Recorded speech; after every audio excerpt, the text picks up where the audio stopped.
Hello and welcome to our third annual Black Voices Matter lecture series in recognition of Black History Month. This year's theme is Belonging, Finding a Place of Our Own. While Black History Month is nationally recognized, ERG acknowledges that Black history occurs every day of the year.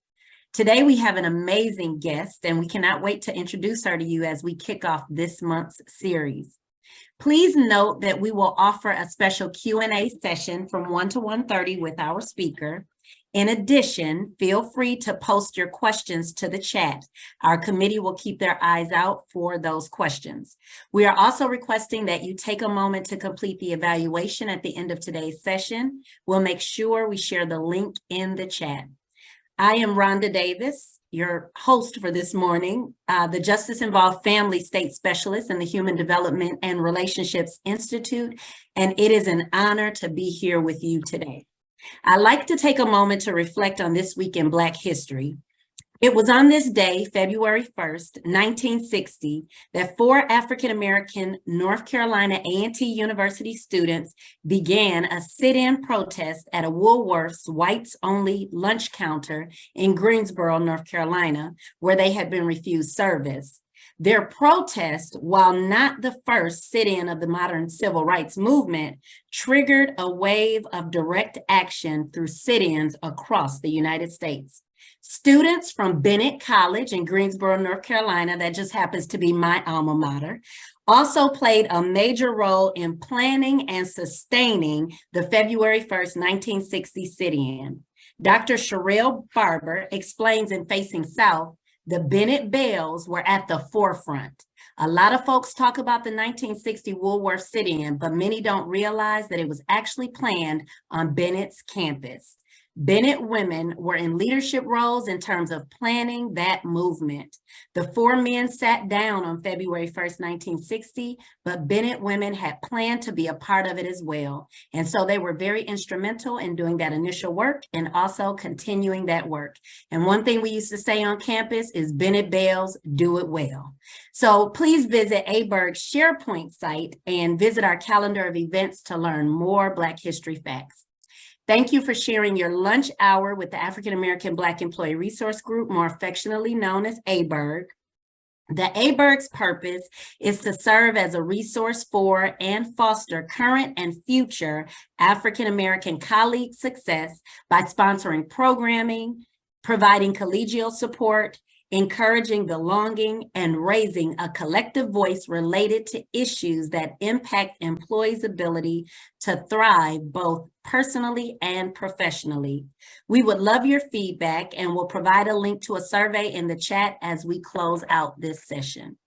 I'd like to take a moment to acknowledge members of our committee chair, Danielle Hairston Green, Rick Mills, our secretary, Eva Terry, our treasurer, James Bowling and Catherine Borick-Schmack, co-chairs of the Membership and Retention Committee, Carla Williams and Atifa Robinson, co-chairs of the Marketing and Media Committee, and our Professional Development Committee, which currently is a shared leadership team consisting of Aaron Conway, Jenny Abel, Heather Quackenboss, Quintella Perry, Cheryl Isabel, and yours truly, myself.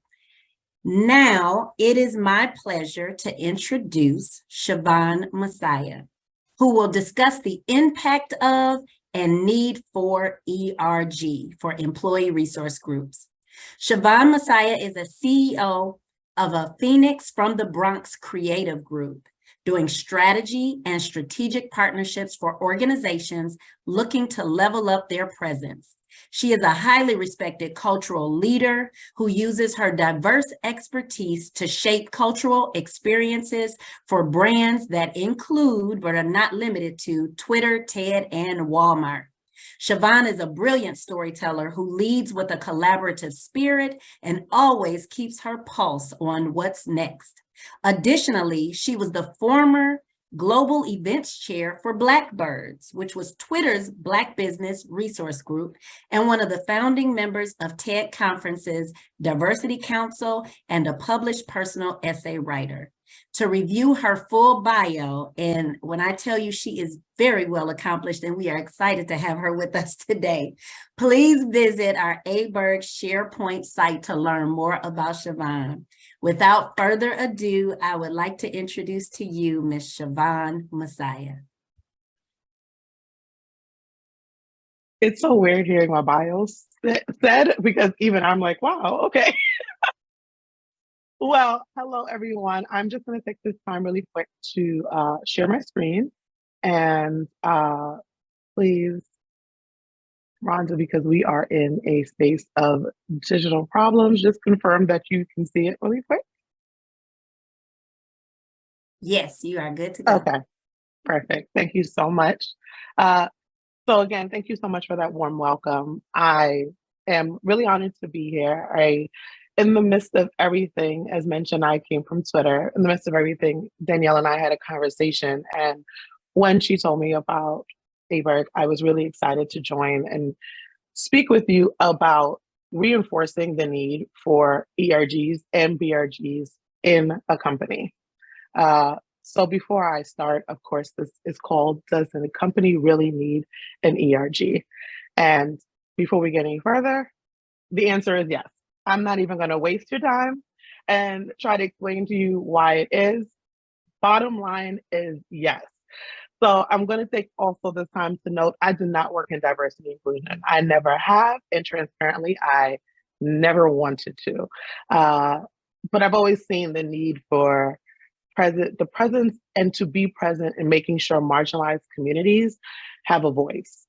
As a Black woman, you would think that was actually my main reason for being involved in DEI work, but no.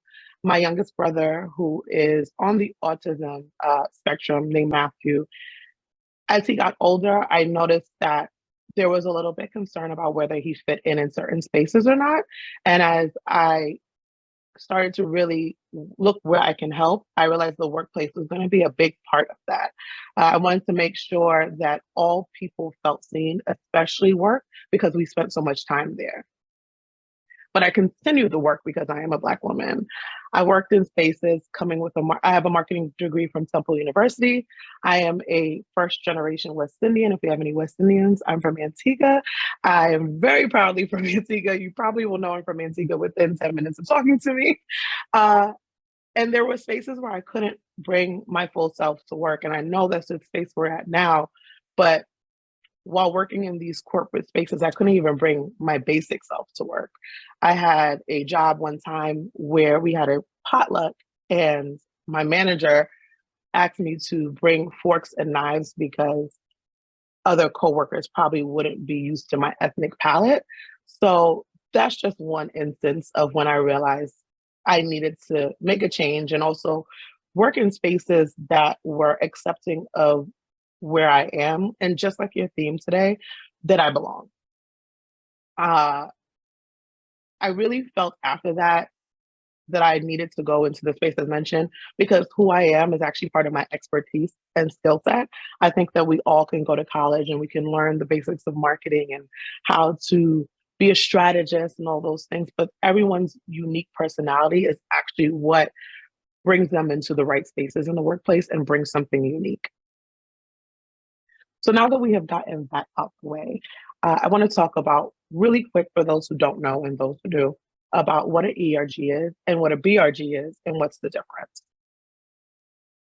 So employee resource groups or ERGs are employee-led groups. And of course, they foster diverse, inclusive spaces in the workplace, and they are aligned with the organization or company that they serve. Fun fact, ERGs are not new. Diversity and inclusion seems like it has been something that has popped up a lot over the last few years, especially after COVID and the tragic incidents that happened in 2020 to the Black community, but they have been around for quite some time. Xerox is actually one of the first notable places in the 1960s where Black workers were coming together to discuss race-based tension in the workplace. But they can be more than just Black. Of course, they can come with different affiliations, lifestyles, or interests. They provide support and also create a safe space for employees to belong. Some things that they really focus on is making the work environment better for everyone in the specific community, creating community and internal networking opportunities, the safe space to gather, identifying and developing leaders from these different marginalized communities and different communities, tackling company-wide challenges, and empowering employees who belong to marginalized communities. Like I said, ERGs have been typically geared towards Black, Latinx, women, LGBTQIA+, and parent communities, but increasingly we've seen a necessary need for AAPI, faith-based, differently abled, Native and Indigenous, and veterans. And if anybody knows any extra ones, please drop them in the chat. I would love to hear if there are any unique or ones that I didn't mention. So what is the BRG? I know that a lot of people don't know the difference. And even coming in my experience, I did not know what the difference with a BRG and an ERG was. BRGs are pretty much the same, but their responsibility is there. They actually ladder up to clear business objectives, which help the company recruit, retain, and even help the organization partner with more diverse businesses. So as mentioned, I was the global events chair for Blackbirds, which was a BRG for Twitter. All Twitter had was BRGs. We showed up, we were classified as a BRG because we actually had goals that directly laddered up into the organization's goals, their objectives, and their KPIs. So pretty much we were helping to bring revenue and talent into Twitter, and that's why we were considered a BRG. So again, they're different. They usually support businesses and directly help KPIs. So with that, that looks like making sure you're programming and internally and externally ladder up to the company's business objectives. We helped with diverse staffing and attending conferences and representing the company at recruitment events. NESB, AdColor, Grace Hopper, Afrotech. Those are some of the main conferences that as a Black ERG leader, I was staffed at, but we showed up in all different types of spaces. So if there were speaking engagements for parents, speaking engagements for AAPI community, Twitter Asian would do that. We had a large presence actually in the San Francisco area because we partnered with San Francisco government for the Martin Luther King Day Parade. So we were showing up internally and externally as business representatives for Twitter. And that made a really big difference when it came to budget and support. Also, they helped with attainment of diverse talent already present at the company. A lot of people when I worked at Twitter, when I was interviewing them, Black people came up to me all the time and said one of the main reasons that they chose Twitter over other companies was because of Blackbirds. We did a really great job of making sure that we fostered a very healthy community, not just through our programming. We had some great programming, but making sure that once you got there, you still felt represented, you still felt supported, you still felt as if you belonged in the community for Blackbirds once you got your position at Twitter. Of course, getting larger budgets annually. Once you start getting money for a company, you start getting money for your organization and your resource group. The downside with that, there were a lot of restrictions and red tape. We had to really look into how we showed up. We couldn't just throw events just to throw events, which sometimes would not be the easiest feedback to receive. But and also we had to get a lot of approval from executives in the company. So that's just a little bit of the difference between ERGs and BRGs and deciding whether you want to have that in your company. So a lot of you are probably looking at this and saying, well, we do this already as an ERG. Yes, of course, because a lot of times ERGs are doing the same exact work of ERGs without the recognition, the official name, and of course, with that comes the larger budget. The issue is that times companies often pretend that they don't know that ERGs do this work because then they have to increase the money they spent on you because you've helped increase the money they've made. But ERGs provide a lot more than what can be measured. Um, there's so much power in the community of an ERG, and I think that it's obviously clear just based on how this group has showed up for this event and the speaker series and talking about how Danielle mentioned how it's grown. Um, one of my biggest things with moving is Twitter is I am an East Coast girl, born and bred. I am from the Bronx, New York. I've only lived in Philadelphia for school, and then I moved to Harlem for a few years. But if you told me that I would be living on the West Coast, I probably would have laughed at you. And when I got my position at Twitter, which was a dream, um, they told me I had to move to San Francisco, and I was distraught. I got to San Francisco, and if you have lived in the Bay compared to New York, you know that it's a completely different lifestyle. It was a culture shock, especially for someone who considers themselves very open and knows a lot about different cultures. I was still extremely shocked. Um, moving to San Francisco was never my plan. But one of the reasons that San Francisco could remotely felt like home was because of Blackbirds. They created a space for me that felt like I belonged, not only at work, but also in that area. I had no friends in the Bay when I first got there. So Blackbirds really was a great part of that. Blackbirds is one of the reasons I stayed at Twitter so long. I actually didn't even want to be leadership for about a year or two into my career. And I became Blackbird leadership within 2 to 3 months of my career at Twitter, just because I felt so indebted to that community that I wanted to make sure that other people felt the impact that I did. There is also a level of cultural competency for companies that is immeasurably valuable considering the current state of the world. A little story, when I worked at TED, of course, TED Conferences is the company that puts on TED Talks, which I hope everyone is familiar with. But if you're not, they're 18 minutes or less stories talking about people's personal experience that are used to inspire and motivate. And while working there, we had a TEDx talk that it was by someone who was notably known for being transracial, Rachel Dolezal. And she did a TEDx talk, and a lot of times TEDx talks would make their way to the main website as a full TED talk. It was a Monday morning. I walked into work. I got there early, was eating my breakfast, trying to be a good employee. I was actually released on Twitter, which is probably foreshadowing for my next job. But I had a colleague come up to me and said, "Can you come upstairs?" No contact, no information. Can you come upstairs? I went upstairs nervously, wondering what I did wrong. And they sat me down in a room and they played this TEDx talk by Rachel Dolezal.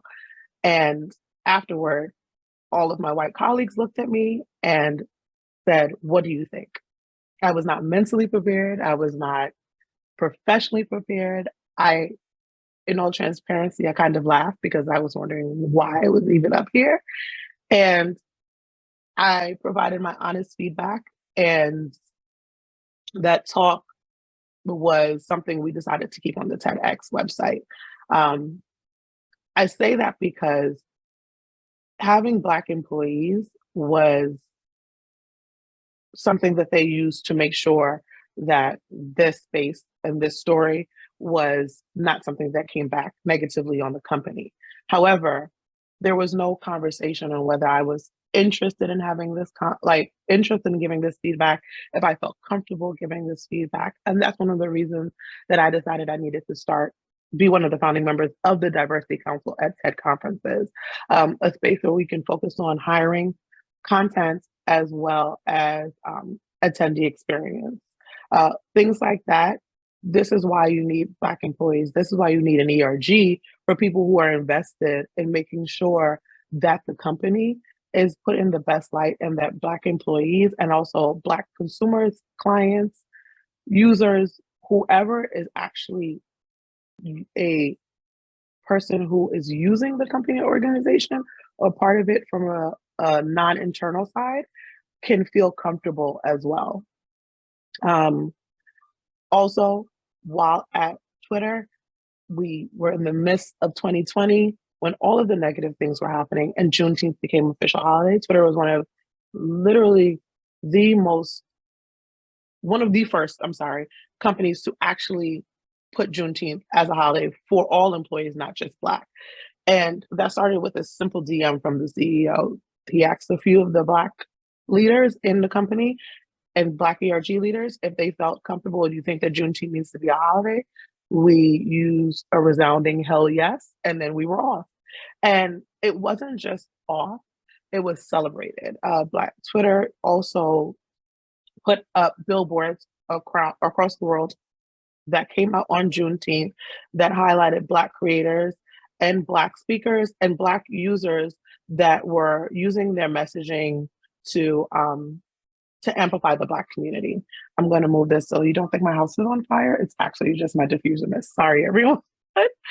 But Black employees are necessary. Black ERGs are necessary, and especially those who are really committed to their company and creating an inclusive space. We saw it last year with Walmart and the ice cream on Juneteenth. There were probably a lot of steps that were missed and a lot of employees that were not consulted that resulted in that product even coming out. So there's a lot of value around that. And even in the space we're in now, we're past the pandemic, but every day something is happening. Having an ERG or a BRG that's really invested in the company brings a certain space to the organization that helps you to activate on those moments authentically, compassionately, considerately, and also make sure that everyone internally and externally feels supported by the organization. So a lot of companies, people want to talk about what's the difference between a BRG and how they can get the additional buy-in from leadership when becoming a BRG, or just staying an ERG but having additional buy-in. So ways to do that and making sure is a priority. I mentioned it before. You work for a business. This is a employee resource group, business resource group. It's an organization, and businesses want to make money. It needs to make monetary sense. Those things come through with making sure that the goals, objectives, mission, vision of the ERGs and the resource groups are actually what they believe and how helping them to increase their revenue. Increasing the revenue helps to get bigger budget and annually when actual budget is being divided. People really work hard at their job and they are very, very proud of that. If they are not actually invested in the community or the group that you want them to support, in this case, because it's Black History Month, I'll just use a Black ERG, for example, involve higher ups. They may not be invested in the specific ERG, but a lot of times they just want to talk about who they are and they're invested in career advancements of their employees, because again, it ladders back up to productivity, it ladders back up to revenue and making them money. So having higher ups come in, not to just talk about community-based events or something that deals with, again, the Black community for purposes of this conversation, but having them talk about their career, having them talk about what their trajectory has looked at, like what they focus on, what's important to them for the next year with work. Having them come to speak to the organization shows them that this is more than just a social group who probably likes to throw happy hours or have potlucks, that you're actually invested in the workspace and making sure that employees feel seen, but also can clearly advance in their organization and also create a lasting impact in the company. closed mouths don't get fed. Famous rap line, ask for the money. A lot of times we are nervous, we stick to the budget that we have, but we don't anticipate these moments where we need to culturally activate around. So a budget is suggested and given to you. So one, use up all of your budget. Please use your budget. I cannot stress this enough. If you do not use it, you will lose it. I think that's actually where that phrase came from, is workplace budgets. Because once they see that you are not using your full budget, they will take it away. So not only use the full thing, but also create proposals to show why you need additional ones in the moment. A proposal and a clear outline of why companies need to invest more in your BRG and ERG is super important because, again, it's not just an ask, it is an objective. It shows the value that you have in the company and how you plan on supporting it and its employees. And also you can really help with the business alignment and professional development of employees. And take a stake in recruitment, but don't forget about retainment. A lot of companies focus on recruitment because that's where the money is. Having new employees where they're super hungry to learn, eager to progress, come in and their productivity is amazing. However, a lot of companies don't focus on retainment. And that's a lot of times where people end up company hopping, especially in tech. A lot of times the retainment in tech is around 1 to 2 years, no more than 4. There's a statement in tech called rest invest, in which people kind of just coast for 4 years, get their full equity, and then they move on because the company is not providing them a space in which they feel they need to be loyal to. So taking a stake in recruitment, but not forgetting about retainment is a really big thing because you then create lasting employees who want to grow and become leadership, who know the organization, who are going to really focus on the business development because there's an attachment, there is a alignment, and they feel like they belong in that space. Also, a lot of companies have been looking for more diverse leaders as well. So being in an ERG and BRG also helps to identify those people because, again, voluntary led organizations are people who are willing to go above and beyond to make sure that the company is being inclusive, but also the employees feel safe. Those organizations really identify some of the best in class and next leaders in the organization and moving forward. So it's really important for companies to focus on that and hopefully get a chance to invest more deeply into their organization, into the BRGs and ERGs, apologize. And yeah, I don't have many slides, but I do want to talk a little bit more. We're going to stop there and say Happy Black History Month and thank you. But I do want to talk a little bit more about the community base of which ERGs and BRGs show up in organizations, especially non-tech organizations. When working at TED, though it is technically a tech company, it was a nonprofit. There were probably less than 10 employees at TED conferences in which out of 200. So sometimes that space felt a little lonely and a little bit isolating.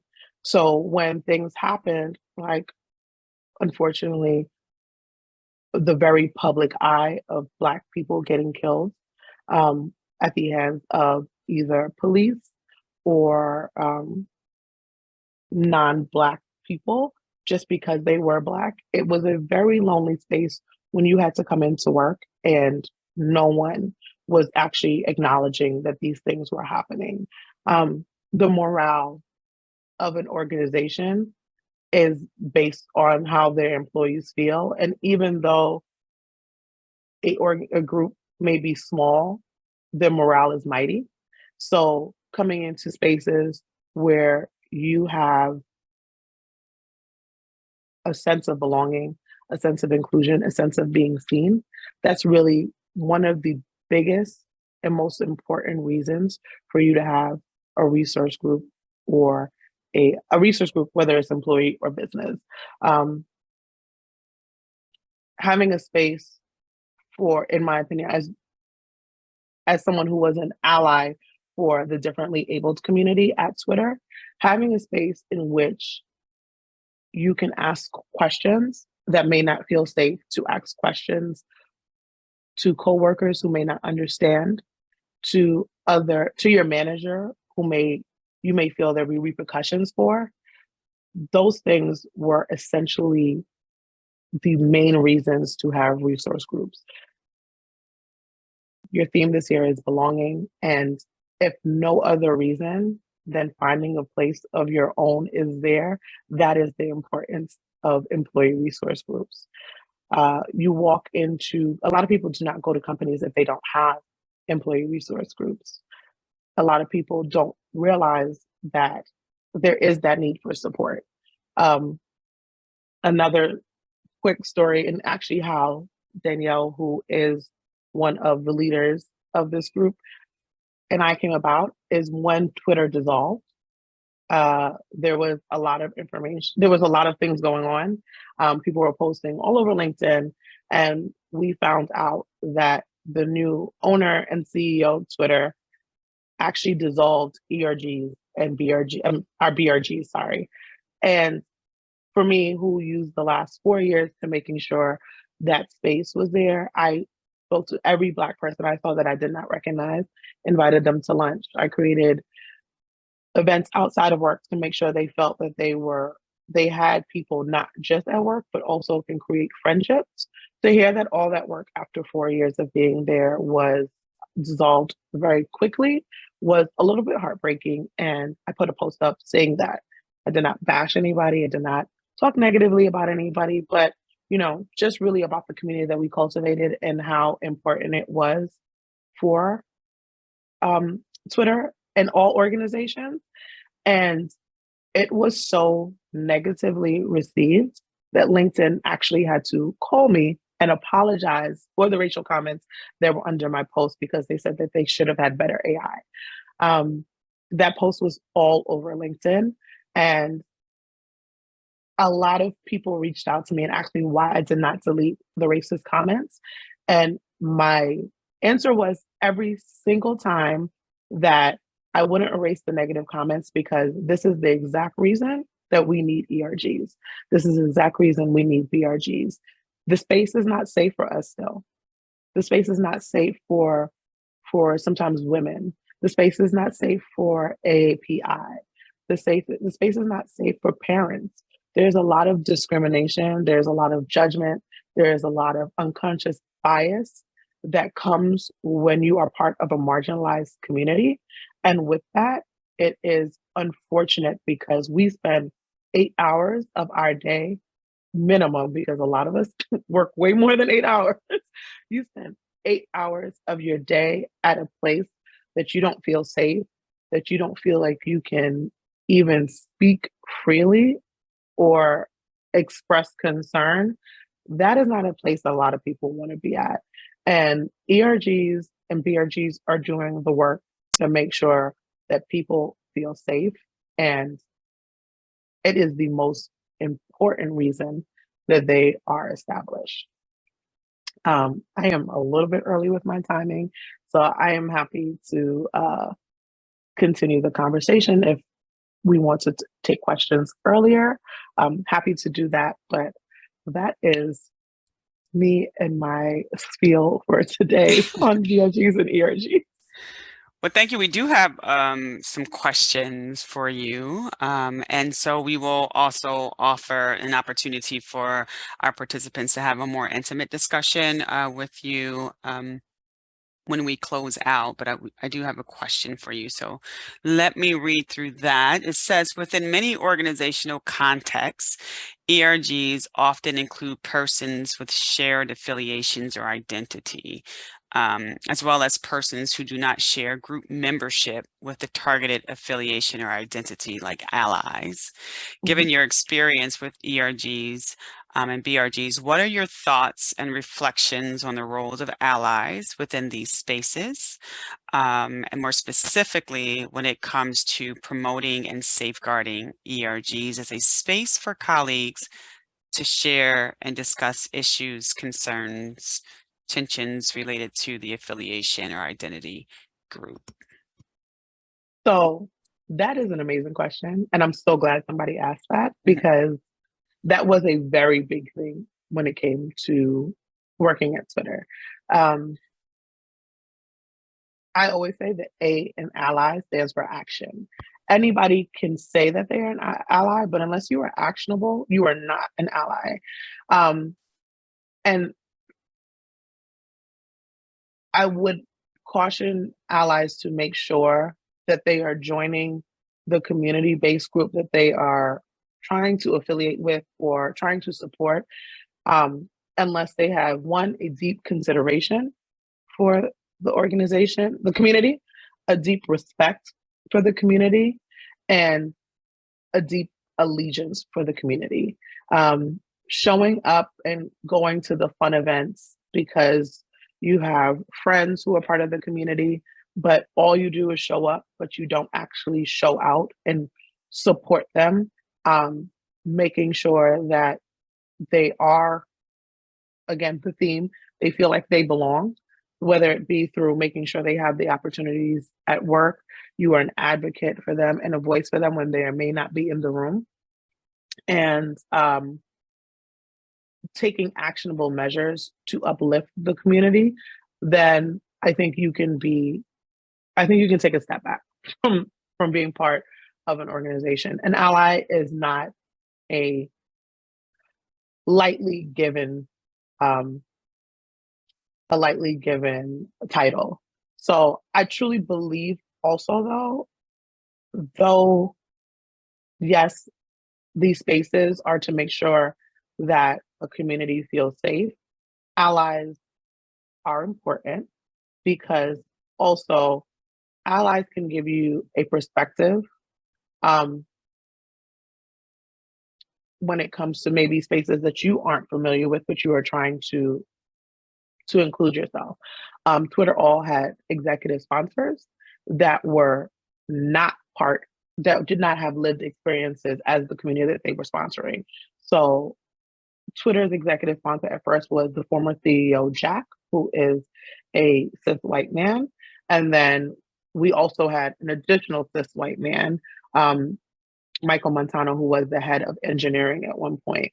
Mike Montano was probably one of the best allies and one of the best examples of allies I can use. He was actually Canadian and Trinidadian, so he had a deep appreciation for West Indian culture.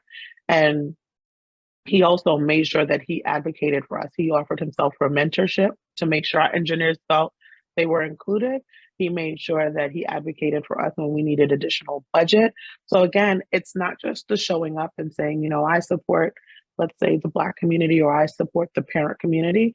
It's coming in and making sure that you are supporting them in ways that they need, and it helps them to feel safer in the space that they are in. And I think I covered everything in the question. There were quite a few parts of it, so if I missed anything, please feel free to repeat it back to me. I think it said, how do I feel about allies, and what is my thoughts about them joining that space? Okay. Yes. I have another question, and it is, in your previous experience, how would you encourage members of the community that the ERG is designed to support to participate if they don't feel it will go anywhere based on previous letdowns? That is hard. And as someone who has had a few amazing ideas in my personal opinion, and they've never seen the light of day, that is hard. I mentioned the business objectives a lot during this presentation, because I think that the difference is when your ideas are aligned with the organization, that's when they get support. You can participate by one, offering mentorship if you're in the place to do so. I think that's a really big thing. And if you feel like, programming wise, or maybe idea or whatever the project is, wise is going to get denied, a company can't deny you mentoring someone. I think also, we don't talk about it, but being a mentee is also a really big part of being part of the community. We think that a lot of times when you feel like you're a mentee, you don't feel like you have much to give, but you really do. And also, that hunger to learn more is going to empower you to support your community more. I think also, just keep trying. If proposals, I know as it sounds boring and tedious, but having ideas and really laying them out and being super considerate of where they show up is a great way to participate and make sure that the organization is supporting you, and then you'll get further buy-in. In addition, a lot of what we did was connect with other ERGs, BRGs, and other members of the community. So again, working in tech, making sure we did a lot of conversations with Facebook, now Meta. We did a lot of conversations with Google. We did a lot of conversations with Airbnb. A lot of times when there's no buy-in from your organization, usually with money, and getting the full support budget-wise, taking that financial strain and combining it with other organizations is extremely helpful, because then you network, you learn more about other organizations and how they have their workings of their ERG, and you can support that and make sure you can apply that back. But then also, again, lowering the budgetary costs on your organization, which will help support the buy-in from leadership, because it all comes down to the bottom line, which is money. And I also wanted to mention before with the allyship, what that also proactively working with other communities that may be ERGs at your organization is extremely helpful, because you then teach people how to be allies instead of hoping when they come into that space they already are. You see, working with them creates allies and helps you to get the authentic and considerate support that you need. Okay. Any other questions that you guys want to share in the chat? I'll keep my left eye on the chat. No, it's fine. Okay. And No. I'm sorry. No, go ahead. Go ahead. Oh, okay. Mm-hmm. And going back into program, just kind of like when ideas get shut down and participation, I think we look at a lot of bigger ERGs who have been there and have done the things and don't realize how much these small, non-budgetary, things that don't need approval make lasting impact on the internal community of the organization. A lot of times what I've done is just literally, it's a little harder virtually now, but creating just moments in which we come together very casually, no need for approval, no need for budget. Twitter used to have wine on tap, and we would just tell everybody to grab a glass, come to downstairs, and we'll have Wine Down Wednesday based off of Insecure's after show.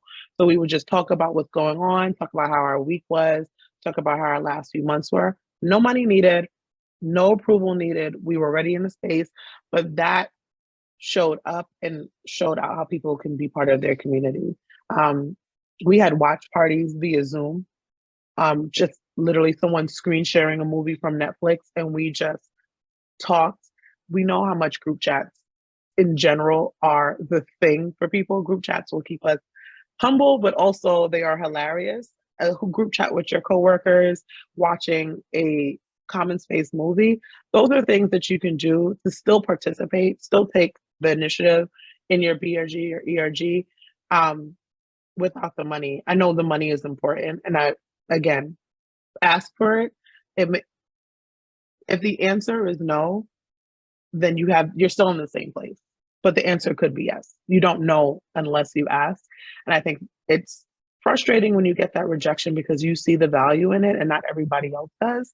But when you center yourself on the purpose of why you're in that ERG, which is for the community, for the safe space, for the belonging, for making sure that you encourage and advocate for each other, then it's not you don't get attached to what it's supposed to look like. You move forward in what the purpose and the vision of the ERG is. Awesome. Well, I really like the idea of wine on tap. So I'm not sure if any of our leaders are locked in. You know, that It's may help with from what I retention. from what I hear, it was one of the things they added not too long before I left at conferences. It was a big Awesome. hit. Rose on tap for the summer. Just saying, if anybody from the University of Wisconsin leadership is on. Somebody's on. They're listening. They're thinking about it. Well, thank you. Well, I want to thank you, Sioban, for spending this time, with us. Mhm. I am thrilled that you had the time to come and engage us. And you did mention, in your conversation, like some of the things that was happening on LinkedIn, and that's how I came across you because I saw that. I don't even know if we were affiliated before seeing that, but I I saw don't that think and so. immediately jumped into your inbox and was like, I want to talk to you, a little bit. And so I knew you were getting a lot of that and was hoping that you didn't think I was spam or, anything like that. But I'm glad that you actually reached back out and had this conversation Mhm. with me. One of the things that stuck out in your conversation was we were talking about allies from one of the questions and how you mentioned that, that is an important designation when someone gives you that title. And that's important for people to understand that that is a title that's given to you that that group, right? You Mhm. don't just wake up one morning and decide that you're an ally. Like that is something that is bestowed upon you. And Mhm. so to really think about that and think about what does it mean to be an ally, and who said that you are an ally? Just because you decided that you're an ally doesn't make you an ally because it does require effort, work, and visibility. And so I really appreciate you for sharing that as well. I don't Of know, I course. don't see any other additional questions on there, but on behalf of ABERG and our colleagues and our friends and our partners with the Division of Extension, we hope that we can call upon you again to engage us in more meaningful dialogue around this Mhm. topic. And there's four pearls, that I want to reshare with those participants that are on the call right now. One is closed mouths don't get fed. My mother used to say that all the time, and she would also say, "And I'm never hungry." So remember I like that. your mother. I'm gonna add that on now. Now Yes, I'm gonna add that absolutely. on. I'm never hungry. Um, and companies need to focus on their attention on retention, and that's really important. And we talk about retention and the focus on retention even before the first day of your employment. We should be focusing on retention, and so that's really critical. And A and ally stand for action. That's another pearl that we're going to walk away with. And of course, the final pearl is wine on tap. Just remember that. That's really important to us. 100%. And I Um, will say really quick before we end also, because you mentioned the LinkedIn post again and how you inboxed me mhm. and how you were hoping that I didn't think you were spam. It sounds ridiculous, but at that point I was laid off, so I had time. I answered almost everybody. Um, Right. it sounds time consuming and crazy, and maybe it was, but I answered everybody because I answered everybody who was respectful and came to me with a genuine question because I think, again, I did not want to work in diversity and inclusion. I never technically have, but I do see the need for making sure everyone feels like they belong in a space.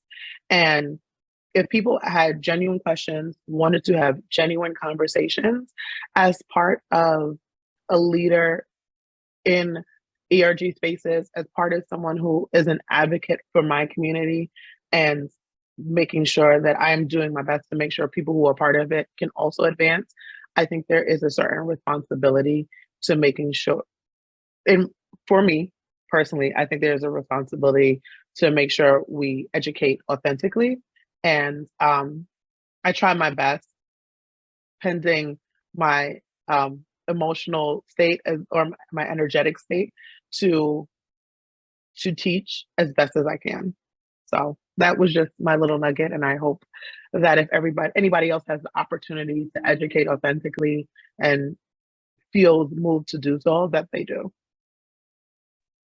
Awesome. I really thank you for that that last pearl for us. As a reminder to everyone, Sioban and Massiah's full bio and recording of today's session can be found on our SharePoint site and accessible on our public-facing YouTube site as well.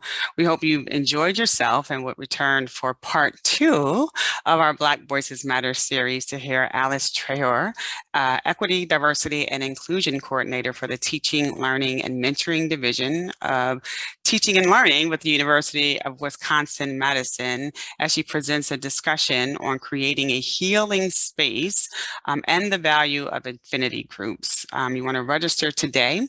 We'll have one of our members put the link for the evaluation in the chat box so that you won't forget to complete that, so that we know what your thoughts are, so that we prepare for our 2024 Black Voices Matters. We hear your voices. Our series for this month will end on February the 22nd, but remember, Black History is every day. I want you to look for Zoom registration soon. Thank you to everyone who joined this live discussion today, and those who will be watching the recording, thank you for taking the time to watch this phenomenal discussion. And for those of you who will stay logged on to have a more intimate Q&A with Sioban, hold on tight. Otherwise, have a wonderful afternoon, and we'll see you next week for part 2.